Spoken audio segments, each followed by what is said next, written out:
if I were to ask you this question, what's here now if the peace that you're seeking was already here? Do you feel a kind of relaxing of striving or seeking? Effortless Mindfulness with Loch Kelly. Experience support for awakening as the next stage of human development through micro-meditations and conversations about non-duality, neuroscience, and contemporary psychology.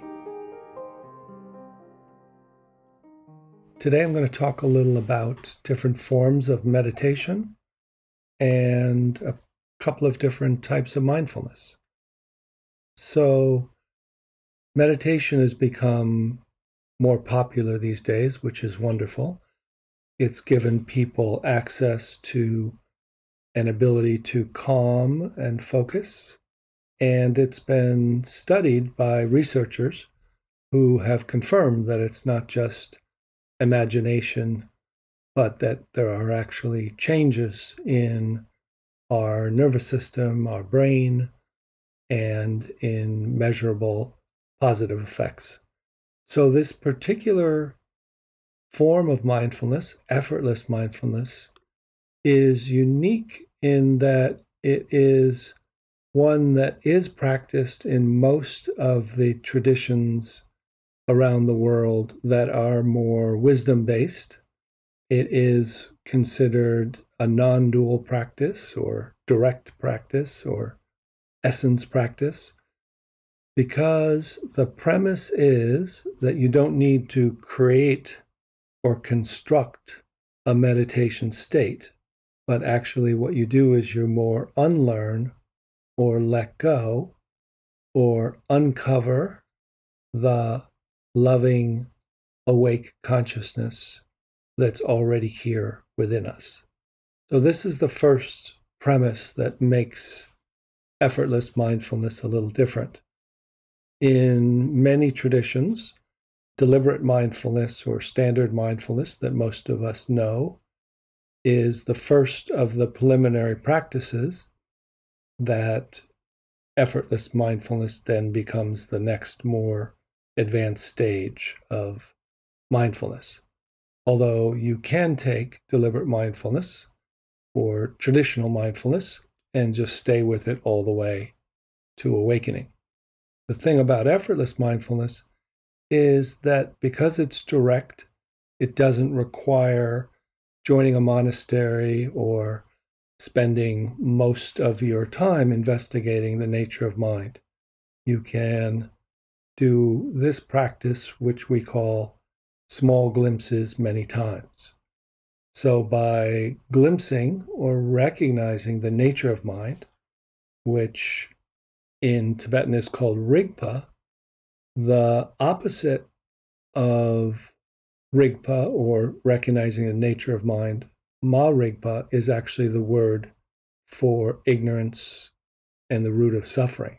So when we don't recognize our nature of mind, we're living in this small self, and we can make it calmer, make it smarter, make it more agile and resilient.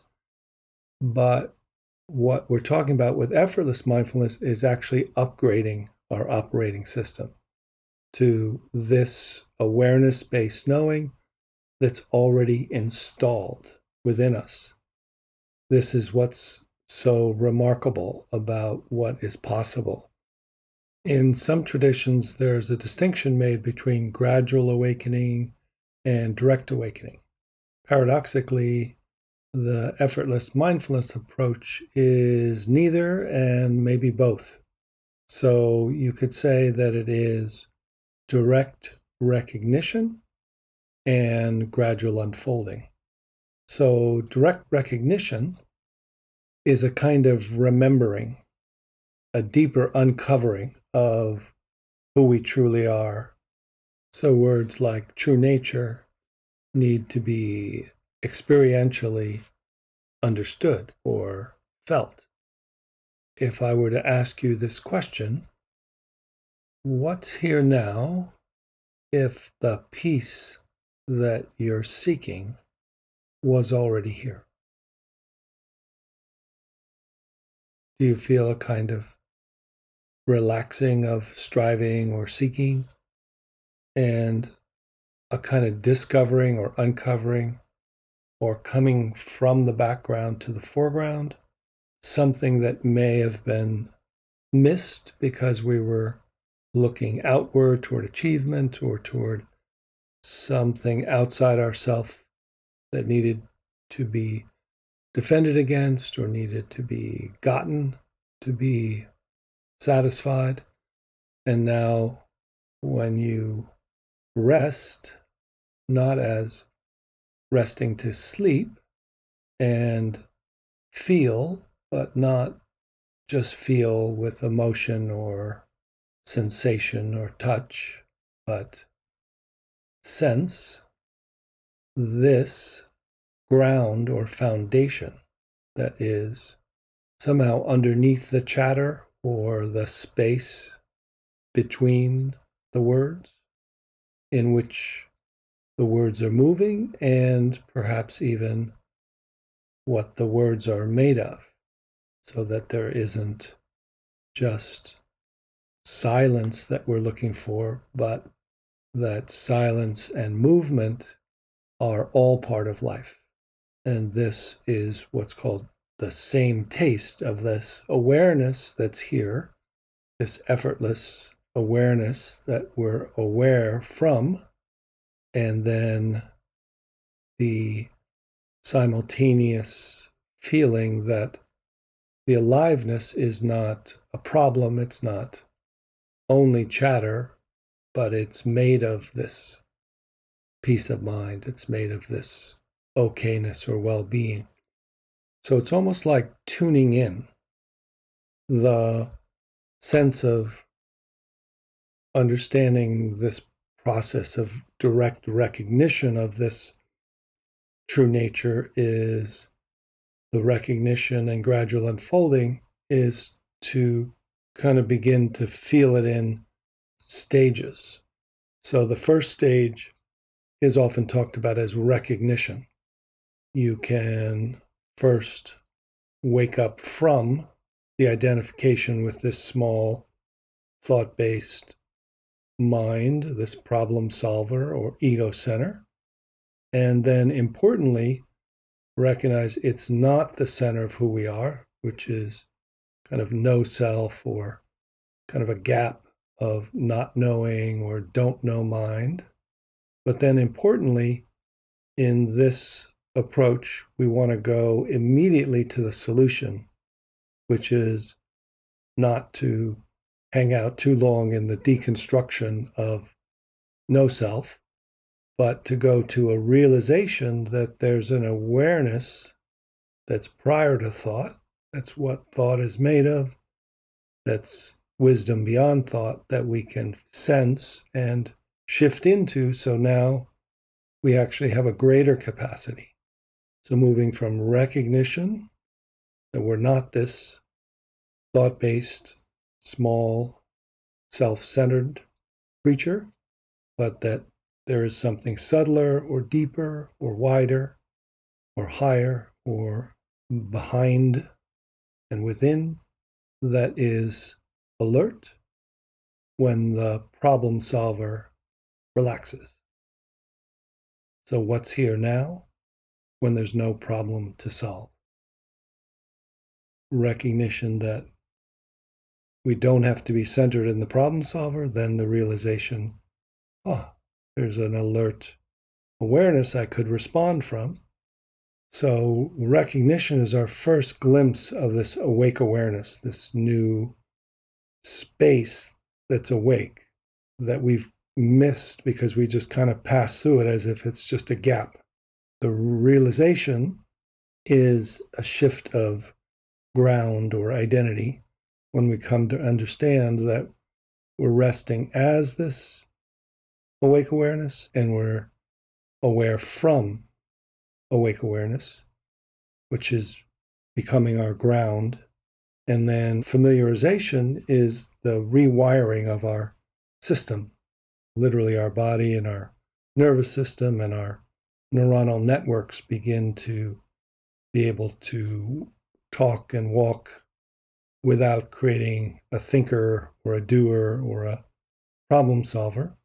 Those now become parts of us rather than the primary dimension of our being, which Thich Nhat Hanh called interbeing, which expresses that it's our unique self, but there's some connection to all of life, from all of life. So expression occurs when we've discovered kind of more of a heart-mind, open-hearted awareness.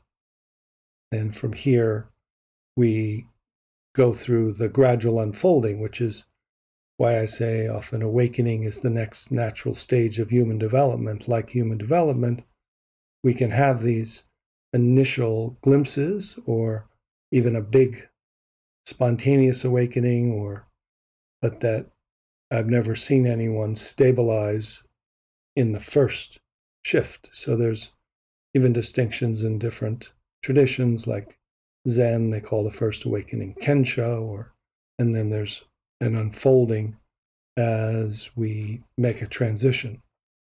So the shift into awake awareness is a whole new way of knowing and being that hasn't been on the map of Western psychology or philosophy or consciousness. It's been talked about a little bit, but certainly the way of accessing it directly is what this meditation or mindfulness traditions are.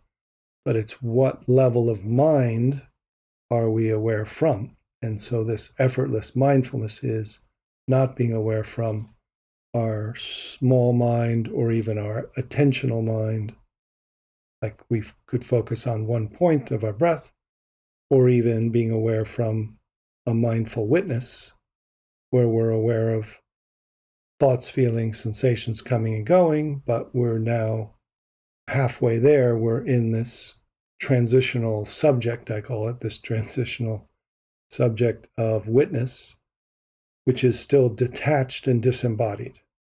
So with effortless mindfulness, we open up to the field of already awake awareness that's outside and within, and more importantly, that is not other than the arising aliveness, emotion, parts of us that have pleasant and unpleasant feelings, but now we're aware from this vast dimension that feels like it can't be hurt, the essential described as invisible, but infinite and intimate. But because it's invisible, it's not a thing. So the image of not being hurt is that as if you're shooting arrows through the sky. So on the everyday level, you can feel hurt and pain physically, emotionally, but on this other dimension, just simultaneously here, there's this freedom of realizing this eternal now, that you don't have to go back into the past to be grounded in an identity of memory and achievements or history or even trauma history, which still will be playing in your body and memory. And yet now there's this capacity to find this self-essence that arises as self-energy and then is embodied and can have self-leadership. The most important thing is not just the initial pointing out of the awake awareness, but how to familiarize and to train to remain. And the train to remain is not effortful, it's not done by the doer, but that there is almost a love, a natural discovery of what's called ultimate compassion or ultimate loving kindness that isn't something in deliberate mindfulness you intentionally do a practice of wishing well for others. Here, when you recognize the awake awareness that has the same taste and embodies, then there's this open-heartedness, heart-mind quality that feels interdependent, feels this interbeing, relaxes and arises as joy, love, bliss, that isn't just the bliss of pleasure, but is kind of essential relief and well-being that is possible.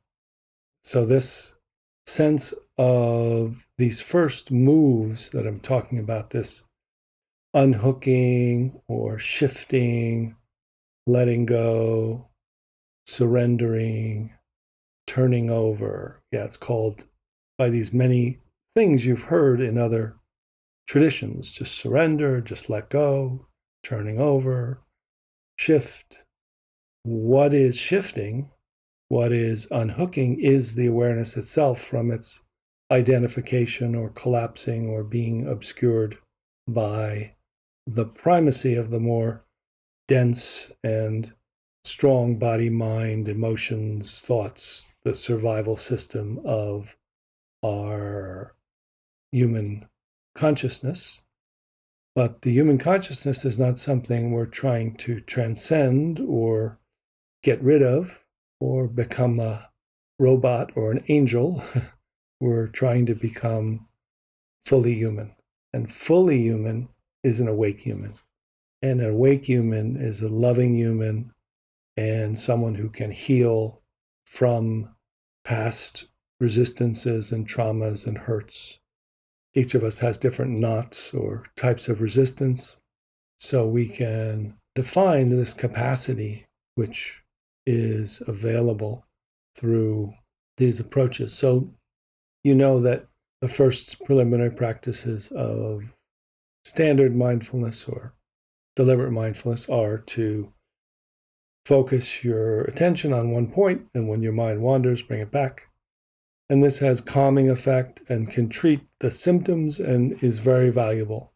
The next practice in standard mindfulness is to look at the four foundations of mindfulness, to see that you're not your thoughts, and then that you're not the thinker, that there is what's called anicca, which is everything's changing. You see that there's not a solid separate self in the middle of your head, that there are these changing contents of consciousness, thoughts, feelings, sensations, mind objects.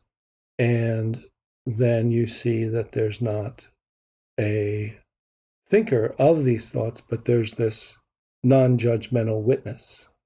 However, the next stage of effortless mindfulness, you don't want to get caught in that detached witness, what I call the witness protection program, of just remaining in a neutral life, neutral view, or in kind of stepped out view to see that your emotions and thoughts are now more subtly seen as if you're looking through a microscope, because it's hard to walk around that way in the day. You can do the meditation or mindfulness practice on a cushion or during a short period of time. But if you try to do mindfulness of eating, mindfulness of walking, you have to go very slowly. And then when you start bringing it into life, it can help sometimes, but you can also become a little mentally robotic or detached in a way that you're not overly emotional, but you're could be underly emotional in that you're not juicy. You're not, you don't have the feeling of aliveness or being with and being within life itself. So what we do in effortless mindfulness is just continue the journey, and we turn the light of awareness around. So rather than pulling the camera back to look from our eyes at the world and then look from this flashlight down to your breath at your belly, and then pull the camera back to this floodlight that looks down using a microscope at the thoughts, feelings, and sensations that have kind of deconstructed and dissolved that view of what was a solid separate self, and then pull back again to choiceless awareness or witness consciousness or big sky mind is still a meditation state, because there's a sense that you are this sky, or even what's called non-dual awareness, pure awareness, that is separate from the contents, as if you're watching birds and clouds of thoughts, feelings, sensations come and go. And then turning the light around, now it's looking back through the meditator, or opening up to the boundless, timeless field of awareness that's aware of itself, both outside and within. And it just takes 3 seconds to 3 minutes when you are instructed and find a way of doing this yourself. And what it does is it takes you out of conditioning into this subtler dimension that can't be seen by the thinker, by the doer. It can't be seen by the will or by the efforter, by intelligence or by even attention or even mindful witness. That it actually has to be the subtlest awareness that knows itself as itself by itself. So it seems like it's a move of awareness, recognizing or realizing, but it could be a letting go into as well, because the discovery is that all is made of this beautiful awareness that we've been looking for everywhere, that's been who we are all along, but it's at the subtlest level. We've been looking at the grosser level, the mental level, imagistic level, energetic level. So even the energetic level is not it in itself. It's not just self energy. There is a essence that when you feel it, and then the important discovery is that then that pure awareness, and you'll see that then the awareness that is timeless, boundless, contentless, and yet alert, free of all suffering, but also free of all being human, can then recognize that the first movements of energy, aliveness, are actually dancing awareness, dancing emptiness into the unity of life, showing itself to itself and being interconnected. So there are ways to discover this. The Tibetan phrase for recognition, for the process of recognition, actually translated as looking back at your own face. So you see here in a way that rather than pulling back, rather than looking out, that there is a type of awareness that actually isn't attention, but if you were to look at an object using your attention now, your one-pointed attention, focus gently, softly on some object, and then let that attention, which is mindful focus, what Webster's dictionary says attention is applying your small mind to something, leave that there, and then let this awake awareness, which is all around and within, behind, and everywhere already, let it rest back to the space between you and this object and feel that space, even while attention is directed outward, but feel this other type of awareness.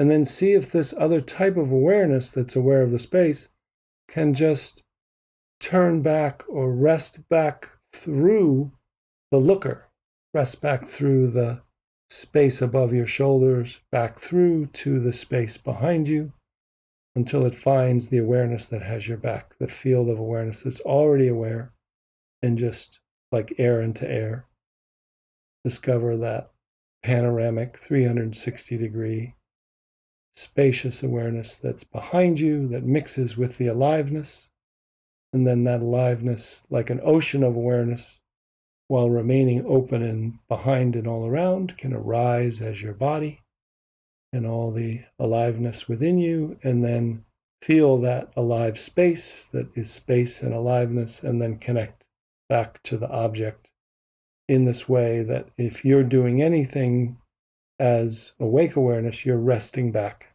to that awake awareness, which is then already within you and connected to the object in a friendly way. So instead of pinpointing it, you're almost feeling its interdependence with this life and the simple object starts to feel interconnected on a very subtle level. It doesn't have to be an energetic or a kind of trippy way of experiencing. It's just a subtle feeling, and it often brings forth this well-being or safety on another level, non-fear, non-worry, and importantly, non-shame, that who you are is okay. So this kind of awareness, sometimes, the thinker is reinforced by self-reflecting, but this is called reflexive awareness. This is awake awareness able to turn back, direct it back on itself until it realizes there's not two things going on. The awareness and the aliveness are the same, and that there's looking without a local looker. That you're not looking from the point of view of this thinker in the middle of your head, or from a mindful witness, from that witness point of view, that there's kind of a everywhere, nowhere, and here. So I hope you enjoyed this exploration, and look forward to you joining us here again at the Effortless Mindfulness podcast. Thanks so much. We offer this podcast freely thanks to the donations of kind listeners like you. If you'd like to be a supporter of this podcast, please visit lochkelly.org/donate. We are grateful for your tax-deductible donation.